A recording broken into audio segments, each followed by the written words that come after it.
All right, everybody, what's up? What's up, everybody? Welcome, welcome, welcome to Alliance Teen Champions. This is a student athlete hangout. As you saw in the video, and as you see right behind me, the Alliance is made up of the 11 professional pro sports teams in LA. My name is Otha Cole. I'm the project director for the Alliance. And I'm so happy that all y'all showed up on a Wednesday evening to kick off our events for the year. This is the first event of a monthly series. And Alliance Champions is, we're the Alliance and y'all the champions. And we're bringing student athletes and young athletes together to learn and be inspired by community leaders, by professional athletes, and by professionals from the pro sports teams in the area. And the Alliance got together in 2020 after the murder of George Floyd, because they thought collectively they can use their influence as professional sports teams and their significance in the community to really make some substantial change. So that's some of their goals. And another big goal of theirs too is they want to increase the number of people from the community who actually work with them, working with them, not as an athlete, but also these teams represent thousands of jobs, right? Thousands of jobs that they have in each one of these teams. So we're going to, kick things off. And a couple of things. First up is these are, when y'all come, every session, we're going to have prizes, chances for y'all to win everything. And even more so than that, the more consistently you come, like if you come to all of our events, there's going to be a special prize for that as well. And some of our events are going to be virtual like this. And there's also going to be opportunities for y'all to come in person, perhaps watch a game, perhaps visit some of the professional stadiums like Dodger Stadium or Staples Center, and learn directly from the professionals that work there. So we think this is going to be a lot of fun, and we have some good incentives for y'all. And I'm just really happy to have y'all here and a part of it. So many organizations are represented here, and that's a lot of fun. So glad to be in partnership with y'all. What y'all think about that music, DJ Abstract? You can type in the chat. Okay, that's what's up. That's what's up. And a little bit of house cleaning too. So I see that some people aren't able to change their names. That's okay. If you do have a question, try to type in your name and then your question. If you're worried about we won't get your name right? So just type in your name and then type in your question when we get to those parts. But to kick things off, to get things going, and to get y'all thinking a little bit, we're going to have a couple poll questions. We kick off that first poll question.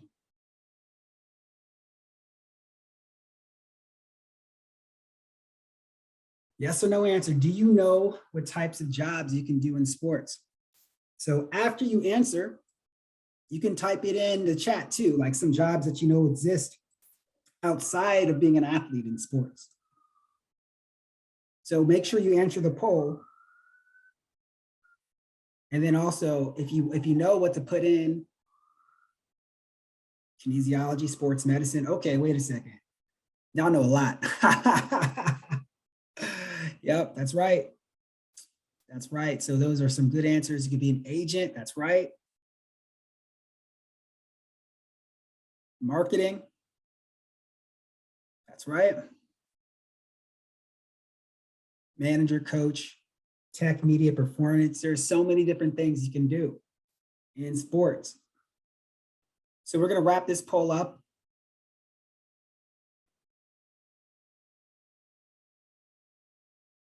Are we going to show the answers to that?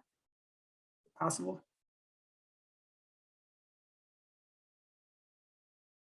So a lot of people already knew. That's good. That's really good. There's a question. This is for students. So this is for high school student athletes. This is what these series of events are about. Somebody put consultant. All right, so y'all already know a lot, right? So let's put up the next poll.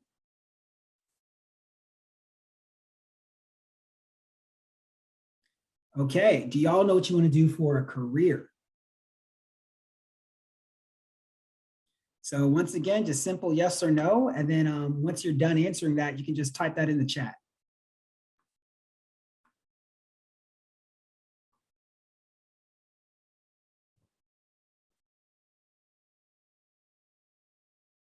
Phlebotomist, okay, that's what's up. Mechanical engineer. So people want to be a professional athlete, that's what's up. Pilot. Okay. IT technician. Okay, if we can put the answers to that one up.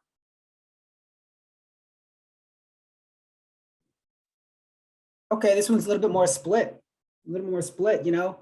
The programs that with the programs that y'all already participate in, you know, and with the programs and some of the stuff we have with the Alliance would help y'all out with, you know, we want to increase that percentage a little bit. You know, we want to introduce y'all to more careers and inspire y'all to really dig deep and start your career journeys. Let's put up the last question.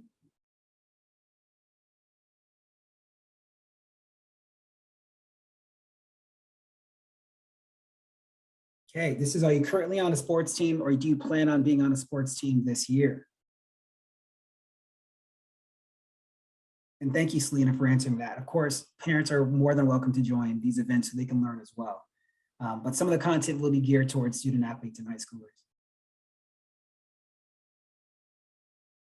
Okay, yes or no question. You can even type in some of the sports you're playing right now if you want, or the sports that you plan on playing. You type that into the chat.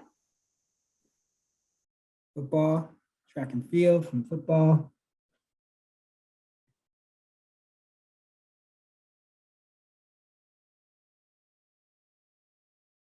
Lacrosse, okay. Soccer.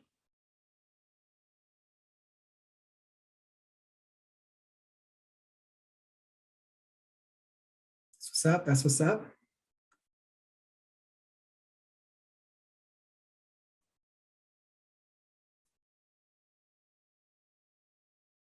Lacrosse does look fun. I never played lacrosse before. I played football, that was my main sport actually. And I ran track as well.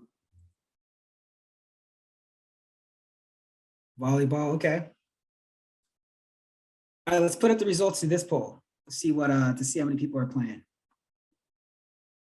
Okay, so we got 70% of the people playing or plan on playing. That's what's up, you know. So even if you're not playing now, that's okay. So some of this content is geared towards student athletes, but that's fine. That's fine if you don't play a sport right now. You're still, you know, you're still welcome to participate and still welcome to learn about, you know, different careers that we have and that there is in the sports industry. You know, like you can learn, for instance, like if you're interested in science, right? You can still work for sports teams. And if you cheer for sports teams, you might end up working for one of your favorite sports teams growing up. So we're going to get to our speaker now. We got a very special guest today. Some of you might know him or recognize his name. He's been a big community leader for decades in LA. And he is the president and CEO of Falcon Youth and Family Services. Coach Keith is, you know, like I said before, a very special guest. And today he's going to talk about how to reach and stay focused on your life objectives. So can we bring Coach Keith on?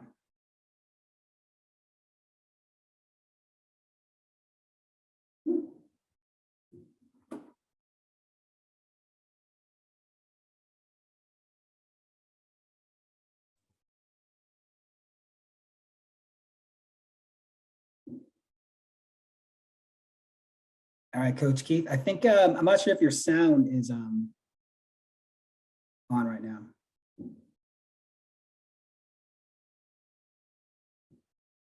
It was working just a second ago.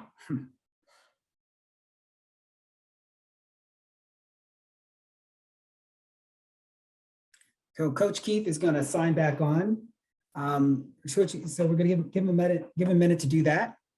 In the meantime, you know, I think like what we can do is I'm wondering, I'm going to ask people again, like some of the careers that they want to do in sports or know about in sports, and who here actually knows that they want to work for a sports team, even if they're not listed behind me. You can type it in if you thought about working for a sports team, besides being an athlete, of course. Okay, Jason, okay, that's what's up. Do you know what you want to do working for a sports team, Jason?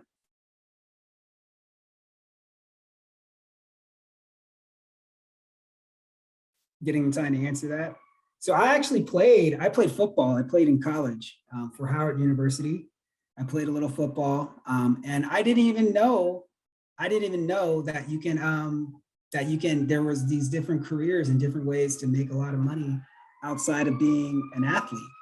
And that's something that I never really heard of before. And I really wish I kind of did. Okay, Coach Keith is back and we have his sound is on, so I'm gonna let him take it away. Awesome. Sorry about the technical difficulties on my end. Hello, everyone. My name is Keith Johnson. I run an organization called Falcon Youth and Family Services. We actually got our start in 2005. We were one of the first chapters in the Snoop Dogg Youth Football League. And that league has done some amazing things and turned out some amazing athletes and just some amazing people in general. So we're part of the Snoop Dogg Youth Football League for several years. I'm pleased to say that we were one of the first chapters that actually beat Snoop Dogg in one of the first Snooper Bowl, if you will. I'm going to hold on that over his head for a little while right now. But when we started the Falcon Football Organization, we never really wanted to start a football organization. To be honest, what we really wanted to do was use the social capital that came along with youth sports and really impact the lives of our kids. And the football program and the cheer program was basically the tool that we use that will bring people in, bring young people in, and then help use that tool to guide and direct them to become very positive, productive, successful people in life, whether that is actually an athlete or just someone that is responsible, a member of the community, working hard, taking care of his family, and contributing to society in a very positive way. So we did some things that was very unique, and some of those things I'm going to share with you guys tonight. One of the things that we did was we monitored our kids in school. Yes, our athletes. Every week, we asked teachers about their homework, their classwork, their overall effort to improve, their respect towards authority and peers. And if kids were doing well, we would reward them. But if kids weren't doing well, they had to basically make sure that they got their work done. We wrote a grant, got a trailer, 11 by 24 trailer, converted it to a mobile homework center, and went to every practice with us. And so if kids came back with reports that said 0, 1, 2, and 3, meaning they weren't doing their best in school, they couldn't go to practice. They couldn't stay home, but they couldn't go to practice. They had to go to the homework trailer because they had to understand this thing called priorities, that it was indeed books before balls, that it was indeed academics before athletics, because we wanted to basically make sure that we got the outcomes of our babies. Some of our babies was attending some of the most challenging schools, some of the worst performing schools in the state, in the city, in the nation. And so we want to make sure that even though you have found yourself in that environment, that you still can be successful if you applied yourself. And we were going to be that application of pressure in a loving way, in a kind way. And so again, we also had a program called Teaching New School Kids Old School Values, because really part of the challenges that our babies have today is that we're kind of don't have many values in our lives, and values create boundaries, and boundaries keep people in and boundaries keep people out. And so the values that I grew up on, or some of your parents grew up on, never get too busy for God, or baby, get a good education, or respect your elders at all time, or stay out of grown folks' conversation, or keep your hands to yourself. And like keep your hands to yourself not only meant don't hit, but also meant if you can't take care of a baby, don't make a baby. And so our coaches was responsible for implementing our old school values and making sure our babies understood them and how that relate in their lives. And so one of the things that we drove home to them, and which I'm going to begin to talk to you about, is just understanding that you're responsible for the direction of your life. I'm a former foster child. I spent 8 years in the foster care system. I had 11 different placements in those 8 years that I was in the system. I was a very angry child, very hostile child. I was placed in the system at the age of 3. I clearly remember that. I thought that tomorrow my mother was going to come get me. Tomorrow turned into next week turned into next month turned into next year. And 8 years later, I was still waiting on tomorrow to come. And so I was an angry kid and a hostile kid and didn't want to do anything other than make other people miserable. But at the age of 14, I had an epiphany, and that was real simple. It didn't matter what my mother and father did or did not do for me, could or could not do for me, would or would not do for me. The one thing that they did do was give me life. And I must determine what kind of life I wanted to live. And so I began at 14 to map out what kind of life I wanted to live. For example, I only wanted to be married once. I'm glad to say that's been successful. I've been married 36 years. Number two, I wanted to be the type of father that my father never was to me. And so everything that I wanted my father to be to me, and he wasn't there, those exactly was the things that I was for my kid. And so I began to map out my life. I had a dream for my life. And this is what I want to talk to you about right now. I don't know anyone that don't have a dream. I don't know anyone that's 10 or 20 or 30 or 40 or 70 that don't have a dream. Most people have a dream. The problem is most people dream is never coming to fruition. And it's not coming to fruition because it's a bad dream. It's not coming to fruition because it's out of reach. Most people's dreams don't come to fruition because it always remains a dream. It always remains something that they're going to do tomorrow, something that I hope for, something that I wish for, something that I'm going to try. Well, hoping and wishing and trying is nothing more than the exit sign on the freeway called life. That the moment it don't work out, well, I tried. The moment it don't work out, well, I hoped it would happen. The moment that I work out, well, I gave it a shot. No, dreams will forever be dreams until you, listen to me very carefully, until you turn that dream into a tangible goal. Dreams need to be turned into a tangible goal, a long-term goal, a short-term goal, but a goal, right? Now, the goal is going to ask a question. The goal is going to ask a very simple question. What's the plan? What's the plan that we're going to follow so that we can reach our goal and live the dream? Again, most people's dreams will always be dreams because they never turned it into a goal. Write it out. By the time I'm 25, that literally was a goal for mine, believe it or not. By the time I'm 25, I will be married. By the time I'm 30, I will own a home. By the time I'm 45, I will be in the position to retire. And if I'm working because I want to work, not because I have to work. The other goal that I have, I'm not there yet. By the time that I'm 70, I will not be living in California.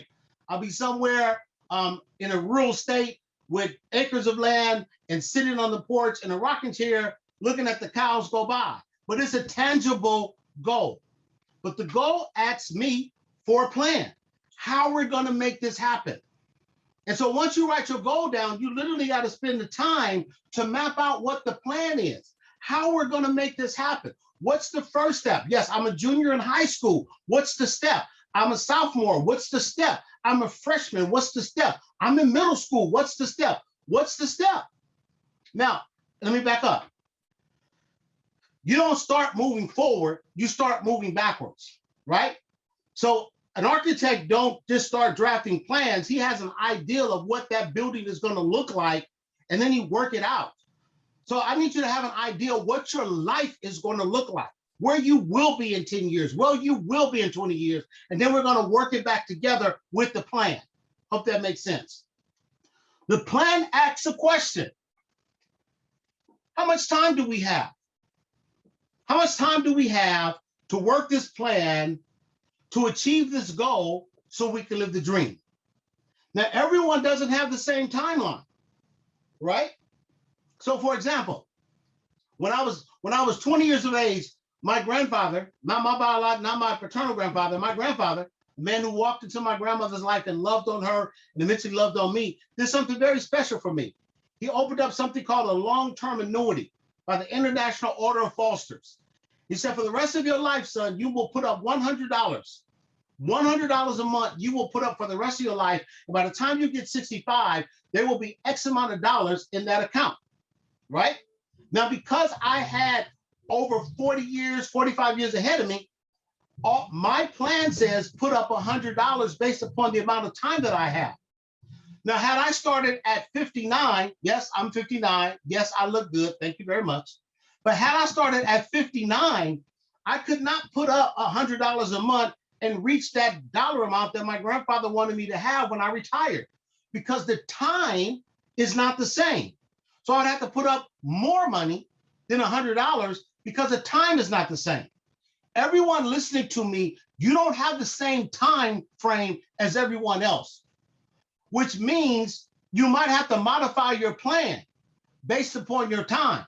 Don't change your goal, modify your plan. Here's an example I'll give you. When my son went to college, I told him, check this out, partner. You got 4 years. I'm paying for 4 years. If you're in college longer than 4 years, you're paying. Now, his roommate father didn't give him that edict. His roommate father told him, as long as you're in college, as long as you're doing something good, just work it out. Well, his roommate college would take half the units that my son would take. His roommate in college would say, why are you taking so many classes, Terrence? You got 8, you got 12 units. Why are you getting so many units? Because he said, my timeline forces me to take these many units so that I can actualize my plan. Plan asks the question, how much time do we have? And your time tells you whether or not you need to redo your plan, not change your goal. Finally, the time asks a question. Are you committed? Are you committed? Are you committed to put in this amount of time to work the plan so that you can achieve a goal to live the dream? Are you committed? Some of you have a plan to, listen, when I get in high school, by the time I become a senior, I want to be like free. I don't want no major classes as a senior. Okay, cool. Now, are you committed to grinding your freshman, sophomore, junior year? Because if you're not committed to grinding your freshman, sophomore, junior year, you can forget that because you're going to have some hard classes in your senior year. I want to go to college. Cool. Are you ready to take those college courses and do well in those college courses? Are you committed to that? Because if you're committed to that, then you'll put in the time, then you'll work the plan, you'll achieve the goal, boom, you live in the dream at your college of your choice. What am I really saying to you? I'm saying to be successful in life, you have to manage your life by your objective. Yeah, I said it. It's a business term. So I run a nonprofit organization. We do a whole lot of different things. We have our own mission, but there's an objective that we want to accomplish every year. We set new objectives, okay? So the decisions that we make are predicated upon the objectives that we want to reach. And so when opportunities arise that don't fall in line with that objective, we don't roll with that opportunity because we manage our nonprofit by our objectives. I would like for you to manage your life by your objectives, by your goals, by your plans, by your time, by your commitment. You can't have the objective of getting straight A's in school, but you never study. You're not managing your life by your objective. You can't be an objective to be a great athlete, but you never want to practice. You're not managing your life by your objective.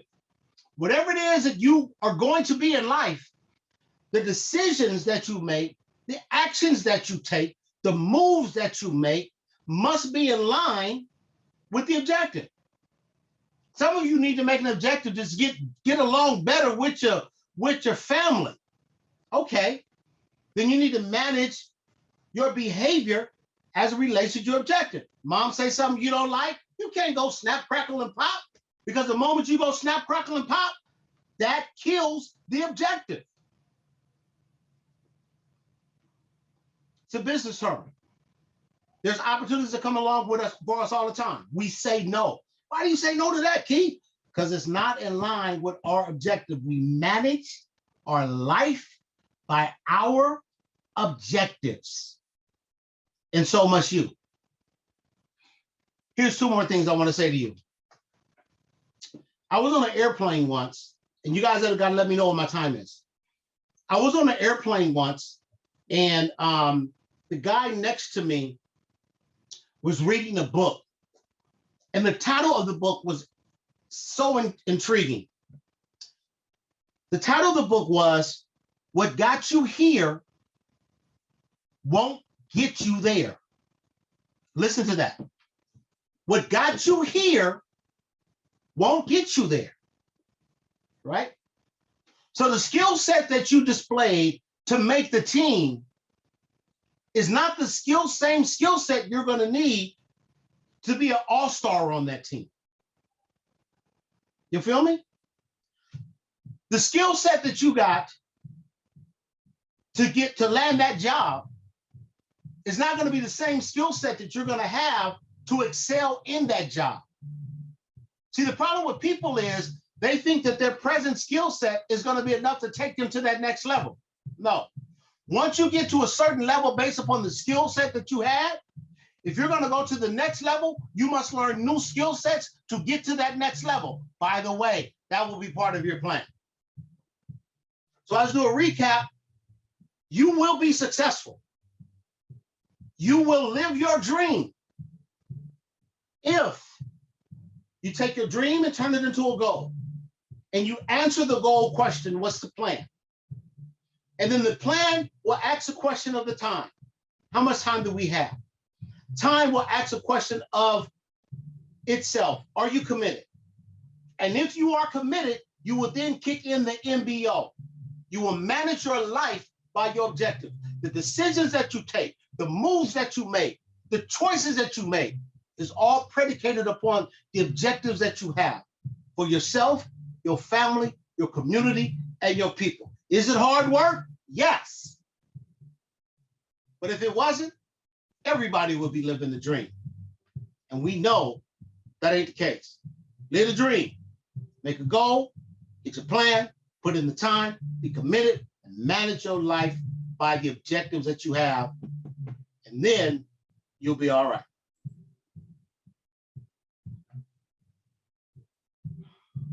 All right, all right.